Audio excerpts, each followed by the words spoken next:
जय हिंद। आज हम इस वीडियो में बात करेंगे भारत की सड़क प्रणाली योजना के बारे में कि केंद्र सरकार या राज्य सरकार के अधीन कौन कौन सी सड़कें आती है और सड़क के किनारे इस प्रकार के लगे माइलस्टोन का क्या संकेत होता है और सड़कों का निर्माण किन स्टेप के आधार पर किया जाता है और भारत की महत्वाकांक्षी सड़क योजनाएं कौन कौन सी है। तो आइए शुरुआत करते हैं बिना किसी बकवासी के। किसी भी वाहन के लिए परिवहन की आसानी के लिए सड़कों का निर्माण किया जाता है और इन सड़कों के साथ साथ पैदल चलने वाले व्यक्तियों के लिए फुटपाथ का निर्माण किया जाता है। इस प्रकार का फुटपाथ जो कि देखिए ये कुछ आदिवासी जनजातियां होती है जो इन फुटपाथ के किनारे अपना पूरा जीवन व्यतीत कर देते हैं। और देखिए एक भाई साहब जो कि लैपटॉप से फुटपाथ पर लाइव हो रहे अपना भाग्य किसी भी तरीके से आजमा सकते हैं आप। भारतीय उपमहाद्वीप में सड़कें लगभग 3000 ईसा पूर्व से निर्माण होती आ रही है और सड़कों का निर्माण करने के लिए कई स्टेप होते हैं, कई चरण होते हैं। उन विशेष चरणों से गुजरने के बाद उस रास्ते में सड़क बनाई जाती है। ऐसा नहीं कि ये रास्ता दिखा और ये लंबा रास्ता है तो इसमें से सड़क पक्की बना दी जाए, ऐसा नहीं होता है। इनके एक अलग चरण होते हैं, उसमें सर्वेक्षण किया जाता है, उसके आधार पर सड़कों का निर्माण किया जाता है। जैसा कि प्रथम चरण देखते हैं कि मार्ग का सर्वेक्षण, क्षेत्र का सर्वेक्षण किया जाता है पहले चरण में। उसमें उसकी प्राकृतिक अवस्था, उसका लाभ हानि, उसके आवागमन से होने वाले साधनों की संख्या और उसके बारे में देखा जाता है और उस मार्ग से गुजरने वाले साधनों का लाभ हानि उसके आधार पर उसका सर्वेक्षण किया जाता है। और इस रास्ते से सी लेवल यानी कि समुद्र तल से ऊंचाई वो भी लेवल देखा जाता है। हमने समुद्र तल से ऊंचाई कैसे मापते हैं वो हमने वीडियो अपलोड कर दी है, आप कहेंगे तो हम डिस्क्रिप्शन में लिंक दे देंगे। दूसरा सर्वेक्षण होता है मिट्टी सर्वेक्षण, जिसमें कि उस निर्माण कार्य में उस मार्ग में निर्माण कार्य में लगने वाली मिट्टी, कंकड़, पत्थर का उपयोग से संबंधित अन्य मटेरियल को देखा जाता है। तीसरा चरण होता है यातायात सर्वेक्षण, यानी कि इस मार्ग से चलने वाले वाहनों की संख्या, प्रकार और भार का अंदाजा लगाया जाता है कि इस मार्ग से कौन कौन से वाहन गुजरेंगे।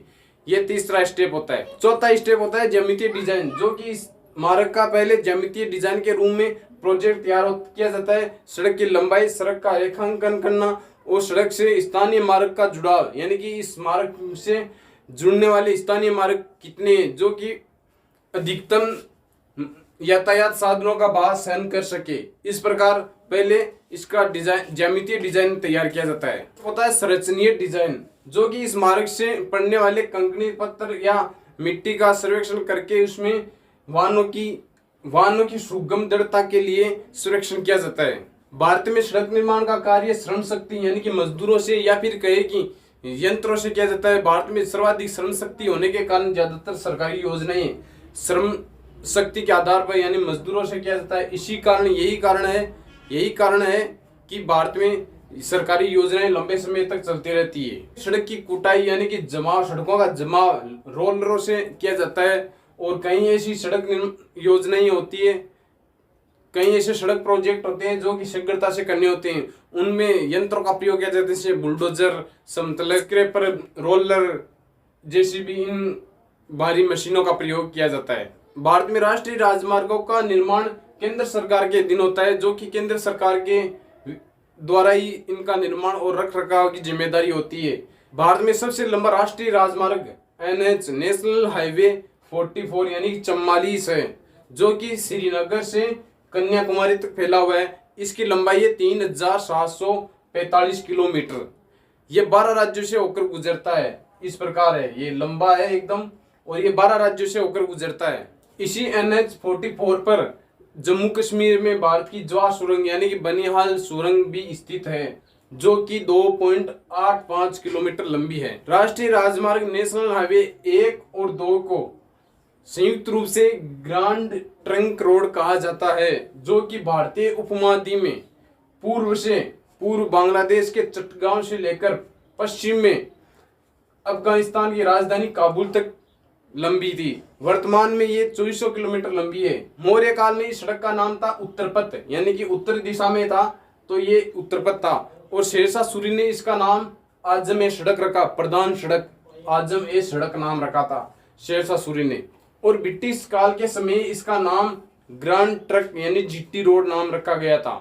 भारत का सबसे छोटा राष्ट्रीय राजमार्ग 47A है, जो कि केरल में एर्नाकुलम से कोच्चि बंदरगाह तक फैला हुआ है। ये देखिए दोस्तों कितना डिसिप्लिन बच्चा है। ये तो वास्तव में आपकी तरह है डिसिप्लिन। माँ ने कहा कि जा चूल्हे में, और आकर चूल्हे में बैठ गया। देखिए कितना स्मार्ट बच्चा है, एकदम डिसिप्लिन, पेरेंट्स का लाडला। अब हम देखते हैं भारत की महत्वपूर्ण सड़क योजनाओं के बारे में। यह है भारत की प्रधानमंत्री ग्राम सड़क योजना PMGSY, जो कि 25 दिसंबर 2000 को लॉन्च की गई थी। तत्कालीन प्रधानमंत्री अटल बिहारी वाजपेयी द्वारा लॉन्च की गई थी, जिसका मेन उद्देश्य था कि 500 आबादी वाले ग्रामीण क्षेत्रों को और 250 आबादी वाले पहाड़ी और मरुस्थलीय ग्रामीण इलाकों को शहर की मुख्य सड़क योजनाओं से जोड़ना था। प्रधानमंत्री ग्राम सड़क योजना, ये नाम अटल बिहारी वाजपेयी ने ही रखा था। यह भारत की सबसे बड़ी और ग्रामीणों को जोड़ने वाली महत्वाकांक्षी योजनाएं थी। इससे ग्रामीण इलाकों से कनेक्टिविटी शहरों की ज्यादा बढ़ी थी। एक भारत की सबसे बड़ी सड़क परियोजना है जिसका नाम है स्वर्णिम चतुर्भुज सड़क परियोजना, जो कि एक चतुर्भुज के समान ही दिखाई देती है। सड़क परियोजना का आकार चतुर्भुज के समान दिखाई देता है, जो कि सन 2001 में शुरू होकर 2002 में पूर्ण हुई थी। ये तत्कालीन प्रधानमंत्री अटल बिहारी वाजपेयी के समय लॉन्च की गई थी। ये भारत के 4 प्रमुख बड़े महानगरों को जोड़ती है, जिसमें दिल्ली, मुंबई और चेन्नई और कोलकाता को जोड़ती है। इस प्रकार ये एक चतुर्भुज के समान आकार में दिखाई देती है। ये भारत की सबसे बड़ी परियोजना है और विश्व की 5वीं सबसे बड़ी सड़क परियोजना है। वर्तमान की मुख्य योजना है भारतमाला परियोजना। इस भारतमाला परियोजना से आधे अधूरी पड़ी सड़क परियोजनाओं को जोड़कर इसके अंतर्गत लाया गया, और जिससे इसमें बंदरगाह, नेशनल कॉरिडोर, पर्यटक स्थलों, सीमावर्ती इलाकों, दूरदराज इलाके, पहाड़ी इलाकों से या मरुस्थलीय इलाकों को जोड़ने की पहल की गई थी। और इसी भारतमाला परियोजना के अंतर्गत चारों धाम केदारनाथ, बद्रीनाथ, यमुनोत्री, गंगोत्री को जोड़ना था। इनमें कनेक्टिविटी बढ़ाना इनका मेन उद्देश्य था। इस भारतमाला परियोजना से पूरे भारत की कनेक्टिविटी बढ़ानी थी। कश्मीर से कन्याकुमारी और सिलचर से पोरबंदर तक जोड़ना था। अब बात करते हैं सड़क किनारे लगे इस प्रकार के रंगीन माइलस्टोन का क्या मतलब होता है, इनसे क्या संकेत मिलता है। तो ये इस प्रकार के माइलस्टोन, आप सड़क के किनारे चलते हो तो सड़क के किनारे इस प्रकार के माइलस्टोन देखे होंगे। अगर आप किसी भी सड़क पर चल रहे हो और इस प्रकार का माइलस्टोन लगा होता है जिस पर पूरा सफेद रंग है, लेकिन ऊपर की तरफ एक पीली पट्टी होती है जिस पर अगले शहर और उसकी दूरी लिखी होती है, तो ये पीली पट्टी वाले माइलस्टोन का मतलब होता है कि ये केंद्र सरकार की परियोजना के अंतर्गत बनने वाली सड़क है और इसकी टूट फूट की मरम्मत की जिम्मेदारी केंद्र सरकार की होती है। ये केंद्र सरकार के अधीन आती है, जिसे हम राष्ट्रीय राजमार्ग कहते हैं, नेशनल हाईवे NH। और कई बार आप इस तरह का माइलस्टोन देखते हैं जिस पर एक हरी पट्टी होती है। ये इस प्रकार की हरी पट्टी होती है जिस पर अगले शहर और उसकी दूरी लिखी होती है। तो और इस हरे पट्टी वाले पत्थर का मतलब होता है कि आप राज्य सरकार की सड़क पर चल रहे हो। इसकी जिम्मेदारी निर्माण कार्य और इसकी टूट फूट की मरम्मत की जिम्मेदारी राज्य सरकार की होती है। ये राज्य सरकार के अधीन परियोजनाओं के अंतर्गत बनाई गई सड़क है। फिर आप एक तीसरा पत्थर देखते हैं इस प्रकार का, जिस पर एक काली पट्टी होती है और इस पर शहर और उस शहर की दूरी लिखी होती है। तो आप समझ जाइए कि ये किसी बड़े शहर या फिर जिले से जोड़ता है, यानी कि उस शहर की नगर निकाय के अंतर्गत इसका निर्माण किया जाता है और उसकी टूट फूट की मरम्मती नगर निकाय के अंतर्गत आती है। और अगर आप एक ऐसी सड़क पर चल रहे हो जिसके किनारे नारंगी रंग के माइलस्टोन लगे होते हैं, तो आप समझ जाइए कि ये प्रधानमंत्री ग्राम सड़क योजना के अंतर्गत बनी गई सड़क है। इसकी जिम्मेदारी ग्रामीण सड़क विकास मंत्रालय की होती है। इसलिए आप इन माइलस्टोन के कलर को देखकर आसानी से पता लगा सकते हैं कि ये सड़क योजनाएं किस शासन के अंतर्गत आती है, इनकी जिम्मेदारी किस मंत्रालय यानी कि किस विभाग के अंतर्गत आती है। आई होप आप समझ गए होंगे कि सरकार की कौन सी महत्वाकांक्षी सड़क योजनाएं हैं और इन सड़क के किनारे लगे माइलस्टोन का मतलब क्या होता है। मिलते हैं नेक्स्ट अपडेट के साथ, तब तक के लिए जय हिंद।